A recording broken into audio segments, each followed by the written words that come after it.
Hi everyone, my name is Frances Beroset. I'm the college advisor at Southern Lee High School, and today I'm going to show you how to complete the FAFSA from start to finish.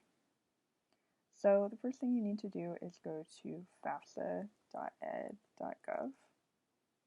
Be sure that you're on the correct website, studentaid.gov, before entering any personal information. So while the form loads, I'm just going to explain why do FAFSA. So the vast majority of people pay for college using some form of financial aid. You should complete a FAFSA if you're going to college, and there aren't very many exceptions to that. It allows you to qualify for scholarships as well as institutional financial aid you get directly from the college, as well as federal financial aid, sometimes called a Pell Grant, as well as state financial aid, as well as work-study and outside scholarships, and low interest rate student loans should you need them. Okay, so it's going to take you to a login screen, but if you've never looked at FAFSA before, you're going to first have to make an FSA ID. The FSA ID is just the account that you use to access your FAFSA forms, as well as your student loan information if you take on student loans, and any student financial aid information. So it's very important that you create a FAFSA ID that you can remember or write it down somewhere secure. So I'm going to say create one.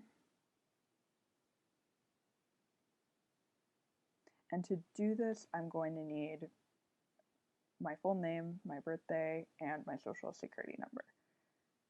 So if you don't have a social security number, you'll need to contact your school counselor and talk about what are some options for a non-citizen to receive FAFSA, and that's going to depend on the state that you live in. In North Carolina, we live in a state where students who aren't U.S. citizens can't access as much financial aid as students who are citizens, but there are still big scholarships and special programs that you can apply for. So once you do have that information, you're going to say get started, and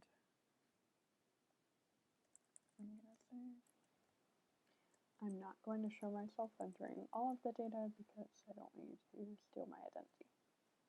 So if you've already made an account before, as I have, because I've done my FAFSA before, it is not going to let you make another account, and you shouldn't have multiple accounts. You should only have one account, and it's associated with your social security number.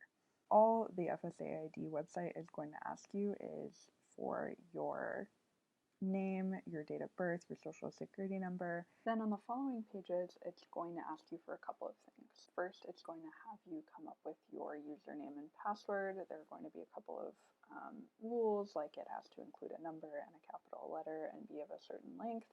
The username can be whatever you want, but the password cannot include your name, and that's for security reasons. Then it's going to ask you to choose from the challenge questions, 4 challenge questions, and be sure that you type everything correctly when you answer the challenge questions, because they can be difficult to reset, and choose one that you will remember the answer to, of course. Don't choose what color was your first car if you have never had a car. Then it's going to ask you to enter your email and your phone number and verify both of those. So you want to choose an email address and a phone number that you will have access to after graduating. So don't use a work or school email, use a personal one, and be sure that you have cell reception, because they're going to text you a code that you have to enter, and sometimes it can delay things a little bit if you don't have enough cell reception to receive that code. But once you've entered all that information, you should be done and have an FSA ID that you can use to fill out FAFSA or access your student loan information. So once you have your FSA ID, enter either your username that you came up with, your email address, or your phone number associated with the account. I have no idea what my FSA ID username is, but I've never had to use it because I always just enter my phone number. And you only have 3 attempts to enter your password before you get locked out of your account. A few password attempts later, I forgot my FAFSA password, and there are 3 options for unlocking it. I recommend doing the text a secure code or email a secure code, because if you say answer my challenge questions, you're going to have to wait 30 minutes to be able to get it. I'm going to have it text me, enter the code, and then I can come up with a new password. It has to be a password you haven't used before.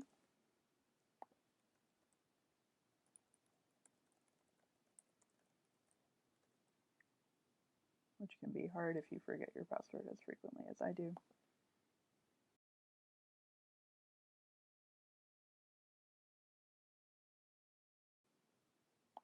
So now I'm going to go back to the original login to the FAFSA page and enter the new password. This is the sign that you've gotten in correctly. This is a warning that you shouldn't log into the account unless you are the person that account was made for.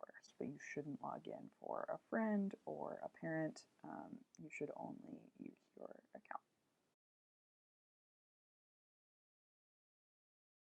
Okay, so you can see that I've already completed a FAFSA. Instead, I'm going to show you the 2019-2020 FAFSA, which is very similar, and I'm just going to click Start New FAFSA. Your save key is an extra password that is pretty easily reset. It just asks you for your zip code. It doesn't need to be as secure as your actual FAFSA password. These are some questions that you may have about your FAFSA. To get help, you can certainly click the question icon, but you can also contact your school counselor or contact me. It should take you less than 1 hour. You can always save it and come back, so if you get to a page and you don't have that data, you can always just return to it.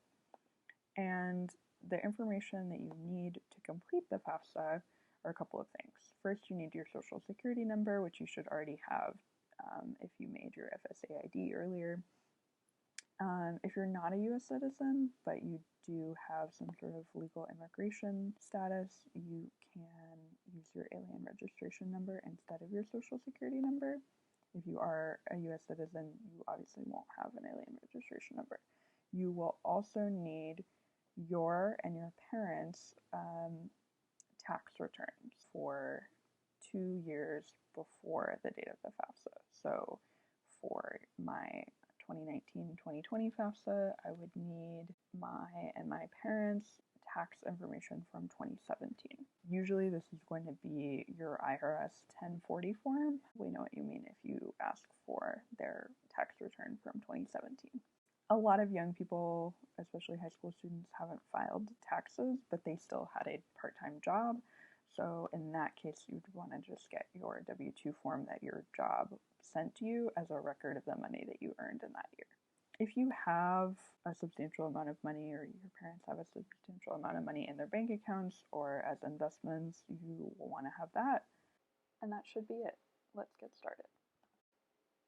On the first page, you'll want to enter your information exactly as it appears on your social security card. The only problem that people usually run into here is if you have 2 last names, you will want to make sure they're in the same order as they show on the social security card and that you don't leave one out. Then you'll enter your social security number. It will probably already be saved based on your FSA ID and your birthday. Then you're going to enter your mailing address. It's important that you enter your mailing address because they're going to send you documents to that address that you put. Your email address, again, should be your personal email address and not a school one. Then it's going to ask you about your residence. And then it's going to ask for some demographic information. So I am female. I'm going to put my phone number. Your driver's license number isn't really required, but I recommend entering it to prove residency.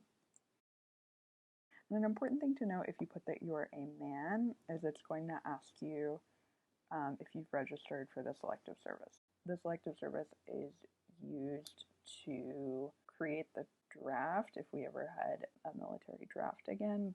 Men, when they turn 18, are required to register with the selective service, and it's very easy, and the FAFSA will even do it for you if you want to do it that way. The important thing to know is that if you don't register before the age of 26, you'll be unable to register at all, and that can lock you out of certain types of federal aid, whether it's student aid or certain types of loans or even food stamps and other types of government assistance. So it's very important that you register as soon as you can after you turn 18 so that you don't miss that deadline. And you can't receive federal student aid until you've signed up for the selective service, but that's only for students who are male.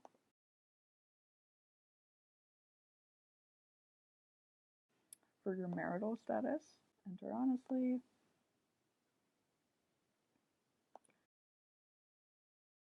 Your citizenship.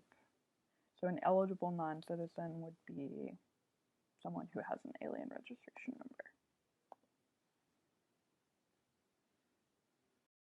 Your high school completion status. Most people will have a high school diploma, but be sure to correctly put that you have a GED if that's what you have. College grade level. For most people watching this video, it'll be never attended college before. And the degree that you'll be working on for most people will be their first bachelor's degree or an associate degree, but be sure to put which one you're doing. So I'm going to say first bachelor's degree. A lot of people don't know what work study is when they get to this question. I always encourage people to just put yes. So work study is a special program that allows you to get an on-campus job when you're in college that is partially funded by your student aid. So if you say yes to this and you qualify, the federal government is going to set aside anywhere between $1,000 to $4,000 for you that they aren't going to give you. But if you get a work-study job, you will be paid using that money. And so sometimes, because it's not being paid by the university itself, you can get paid at a higher rate. And oftentimes these jobs are a little friendlier to students. So I always recommend at least saying that you're interested in work-study. If you're awarded work-study and you don't want it, you don't have to take it. High school completed by parent one, don't worry about it too much. I know a lot of people, especially if they have parents who are from other countries that use a different schooling system, can stress out over this question. It's not a huge deal. Okay, and then for your high school, you want to be sure to enter this correctly because it will send a report to the high school. One person put a typo in the name of our high school and it showed up to me as though she had not completed a FAFSA, even though she had. And then you can say search, select the correct one, and it just capitalizes it for you for no reason.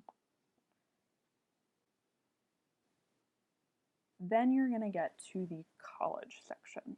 If you're doing this in June when I'm filming this video, you know what college you're going to, or you at least know the two colleges that you are deciding between. If you're doing this earlier in the year, you want to put every single college that you have applied to. There's no penalty or fee for sending your FAFSA to up to 10 colleges, but it can be kind of a pain to go back and add colleges, so I recommend doing it for all of the colleges that you have applied to or will apply to. So you probably don't know the college's school code, but that's okay because you can just search for it. If that's the only college I'm applying to, which I don't recommend only applying to one college, then I'll say next, but if not, I'm going to say add more schools.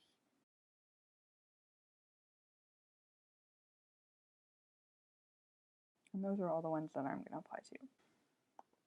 Your housing plans, usually it'll be on campus, especially your freshman year. And then you'll enter these questions carefully. I was not born before then, I'm not married, and I'm not working on a master's or doctorate degree.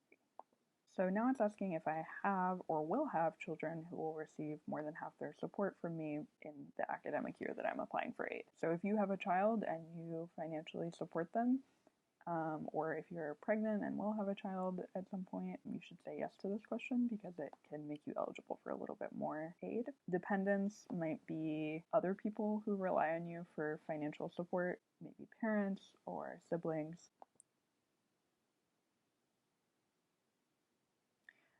And these are the questions to check if I have to enter information about my parents. So if you're in the U.S. Armed Forces, if you're a veteran, if your parents are deceased, if you've been in foster care or a ward of the court, if you are an emancipated minor or were an emancipated minor, or if someone has legal guardianship of you. And it's important to know that legal guardianship is different than custody. Legal guardianship is a little bit more complicated and intense of a legal process. But if you need help figuring out if you have a custody agreement or a legal guardianship agreement, talk to your legal guardian or your custodian, and if they aren't sure, you can contact your school counselor or school social worker. So I'm going to say none of the above. It's also asking you about homelessness. So homelessness has a pretty broad definition on the FAFSA. It doesn't just mean you're sleeping outside. It also means if you're living in a shelter, if you're living in a hotel or a motel, but also if you are living with other people because you have nowhere else to go. So that might even mean if your family had to leave where they currently live and move in with a relative. Also, if you are leaving an abusive parent, you might be considered homeless and should probably say yes to this question. Okay, because of the way that I answered these questions, it's determined that I have to put my parental information. I'm a dependent student, so I have to provide information about my parents. So it's going to ask what the marital status of my parents are. If my parents are married or remarried or living together, then I'm going to have to enter both their information. If they are divorced or never married, I'm only going to enter the information of the parent that I live with most of the time. This is not a huge deal. A lot of people don't remember when their parents got married. Some people's parents don't remember when they got married, but it's important to note that you only need to put the month and the year. Okay, now you're at the parent demographic section. So now it's going to ask you basically the exact same information that it asked about yourself. So you'll need their social security numbers, their full name, their full birthday. So it's a great test of whether or not you're an attentive child. If your parents don't have a social security number, that's okay. You're still eligible for the same amount of financial aid. And if they don't have one, you're just going to put zeros for their social security number. And it's also going to ask for your parents' email address. And then your household size. It already entered parents and yourself, but it also wants to know about your parents' other children, even if they don't live with you. If your parents will provide more than half of their support, and support means financial support, during this academic year, and if they are not independent. Definitely younger siblings count as dependent children. Other siblings in college typically will count, but typically other children who wouldn't count would be kids who live on their own, have their own job, and don't require your parents to pay like their rent. And then other people who live with your parents and get financial support. So that may be a grandparent or another family member, but basically anyone who your parents financially support and also live with should be counted on this question. And then how many people will be college students? Don't include your parents, but include your siblings and any of the other people that you listed. For us, it would be just me. Okay, so then it's asking about their financial information. Have your parents done their IRS tax return? Hopefully yes, because it happened a while ago. So you would say already completed. If they didn't make enough money to have to file taxes, you would put not going to file. If they haven't done their taxes, they should probably do them, but you can put will file. So you'll say already completed. Their filing status, you can see at the top of their taxes. Most people file an IRS 1040, but it's going to say at the top of the form. I'm going to show you a blank IRS 1040 form. This is exactly what it should look like, but it should obviously be filled out, and I'll show you where to get that information. So their filing status is one of these checked boxes. This is also a sneaky place to get your parents' social security number. The dependents should be pretty much the same as what you put on the previous page of FAFSA. And you can see that this is the IRS 1040. It then asks what their adjusted gross income was. So it's telling you actually exactly where to find it. It's on IRS Form 1040, line 37. So they slightly updated. This is a 2019 1040. But your adjusted gross income should be pretty early on the page, and it should say the words adjusted gross income. So it would be in this box. And you want to put the exact number, not an estimate. If you don't have access to this form right now, don't guess. Save the FAFSA by clicking this button and come back to it. Then it wants to know how much each parent earned from working. If your parents filed a joint return, sometimes this can be a little hard to find, so you may need to get their W-2 forms to figure that out. If they filed alone, then it's easy, it's just that first box. So if you are adding these two numbers together, it should be the same as whatever they put as what they earn from wages, salaries, and tips on their joint IRS 1040 form. Then gonna ask if your parents are a dislocated worker. So a dislocated worker is someone who is receiving unemployment, has been laid off, is now unemployed. If you report below a certain income, it is going to ask you if you receive certain federal benefits. Medicaid is a health insurance program that is provided by the government. Supplemental security is like extra money provided by the government. SNAP is the formal name for what you might know as food stamps. For your reduced priced lunch, you probably know. Temporary assistance for needy families is a cash assistance program, and then WIC is for people with younger children. So you can ask your parents if they get any of these benefits in 2017 or 2018, so you want to be clear on the year that's asking for. Then it's going to ask for your income tax. The income tax is also listed on the 1040 form. That's going to be right here. I just looked for the word total tax. And their exemptions are also found on the 1040 form. Okay, and these are special things that most people don't have. So this is combat pay, so if your parents aren't in the military, don't worry about it. Student college grant and scholarship aid on your parents, it would be if your parents were in college in 2017, they might have received this. Education credits are, again, something related to college, so that's going to be 0 if your parents weren't in college in 2017. IRA deductions, this is a type of retirement account that some people might have. This would also be on the tax form, so if there's nothing on your tax form in those lines, then don't worry about it.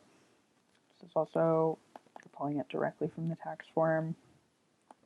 This is directly from the tax form, and this is directly from the tax form. So a lot of people don't have any of these, and we'll put 0 in each of these boxes. This is going to be child support that your parents paid. It would only be the parent that you're entering. So if you, for example, are living with your mom most of the time, but you have another parent who does pay child support, you would not enter that amount because you are not filling out this FAFSA for your other parent. You're only filling it out for your mom. Earnings from a program offered by a college. If your parent works at a college, you could check with them about this. And then this is being paid for your work also in a college setting. So if they don't work at a college, or didn't work at a college in 2017, then this would definitely not be relevant to them. If they received any child support, you would report that here. If they received any money from people because they're in the military, or if they're a pastor, you would put that here. If you look at their W-2 form, you can find this information, and be sure to just follow their directions exactly. And then workers' compensation would be if they're injured at work, they might get money from the government. Disability benefits would be if they get money from the government due to having a disability that doesn't allow them to work. You would probably know if either of these applied to your parents, but you can ask them to be sure. And then veteran non-education benefit. If your parent is not a veteran, this wouldn't apply to them. But if they are, ask them about these couple of things. Okay, then it's going to ask about their assets. So their assets are money that they have in savings, businesses that they might have. I have no idea what an investment firm is, but if they have one of those. And also if they have real estate that isn't your house. But don't count the value of the house that they have, their car, their retirement plan. So basically it's just the money that they have and the businesses that they have. Answer that truthfully. If you say yes to it, it's going to ask you more questions, but if you say no, it's going to take you to the very last section, which is the student section. So it's going to ask you if you filed a tax return. Most people who are in high school have not. You would say not going to file. As long as you make under $6,000 a year, you don't have to file taxes. But But you would want to get your W-2 form if you did have a job that issued one and enter this information correctly. If you didn't have a formal job, but maybe you babysat, you can just enter an estimate. For most people, this doesn't apply to them, but if you paid child support, if you earned money from a college, and if you had work study. So this might come up if you do FAFSA next year after having been at college, but for right now, you probably don't have any of these. If you receive child support from someone else for your children, you would enter that here. If you are a member of the military or clergy and you get money, if someone else pays bills for you or gives you a substantial amount of money, this would be more than $50 from grandpa, and this would be a pretty substantial amount of money from someone other than a parent. If you have a retirement savings account for some reason, you would enter that here. If you receive workers' compensation or disability, you would enter that here. And then if you receive any veteran benefits, you would enter that here. But most young people completing the FAFSA wouldn't get any of these. Put 0 for all of them. It's going to ask you how much money you have basically in your bank account. If you have any investments, so that would be like stocks and bonds, and then if you happen to own real estate that is not the house that you live in, that would be pretty impressive. If you have any businesses or investment farms that are larger than 100 people, then you would enter that. I do not, so I'm going to put 0. Then sometimes you can run into special circumstances where it's going to be confused that your parents don't have a social security number, but they filed taxes. You can file taxes using like an ITIN number, so this isn't necessarily an error, but just be sure to check if this is what you put. If you're sure that it's right, you can just hit the check for errors button to continue. A preparer is someone that you pay to do your FAFSA for you. Most people are not a preparer, so you would say no. Then you're going to double check that all the information is right. You might want to have your parent also check over it to make sure that it's right.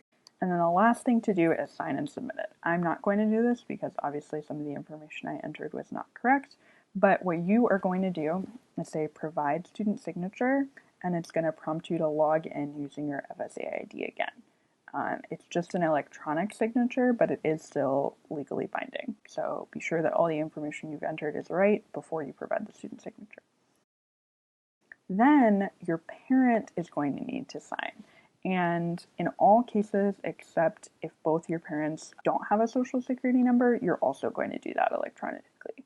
So they are going to need to make their own FAFSA account just to sign in and provide their signature electronically here. And it's very important to do it electronically because otherwise you have to print out and mail a signature page, and that can delay your FAFSA by a month or more. So have your parent create an account for themselves and have them sign it electronically here. If they aren't available while you're doing this, you can always save and come back directly to this page.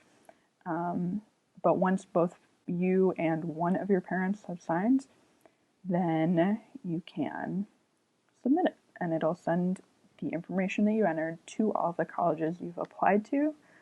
Those colleges will review the information that you've entered and give you a financial aid award at some point after you've been accepted to your college.